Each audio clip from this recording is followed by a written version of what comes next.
শুভ সন্ধ্যা। সবাই কেমন আছো? আশা করছি ভালো আছো। পুরো ভিডিওটা দেখার অনুরোধ থাকলো, স্কিপ করে চলে যাবে না।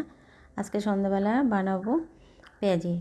পেঁয়াজগুলো কেটে নিয়েছি, কাঁচা লঙ্কা কেটে নিয়েছি, একটু লবণ দিয়েছি আর একটু খাবার সোডা দিয়েছি। পেঁয়াজগুলো হাত দিয়ে ভালো করে একটু চেপে ভেঙে নেব, তারপরে সব কিছু একসঙ্গে একটু মেখে নেব, তারপরে অল্প অল্প করে জল দিয়ে বেশ সুন্দর করে ব্যাটারটা মেখে নেব। অনেক দিন পেঁয়াজি করতে বলছে, তা আর করা হচ্ছে না। আজকে নিরামিষ খাওয়া, এই খাওয়া সেই খাওয়া, নিরামিষ একাদশী এইসব করে আর খাওয়াই হচ্ছে না। পেঁয়াজগুলো নষ্ট হয়ে যাচ্ছে, তাই ভাবলাম আজকে খেয়ে নিই বানিয়ে। তখন সব মাখাটা রেডি হয়ে গেছে। এবার এদিকে তেল বসিয়ে দিয়েছি, তেলটা গরম হয়ে গেছে। এবার একটা একটা করে তেলে সব কেটে কেটে ছেড়ে দেব। আর বেশ নরম জালে আস্তে আস্তে করে শক্ত শক্ত করে একটু ভেজে নেব।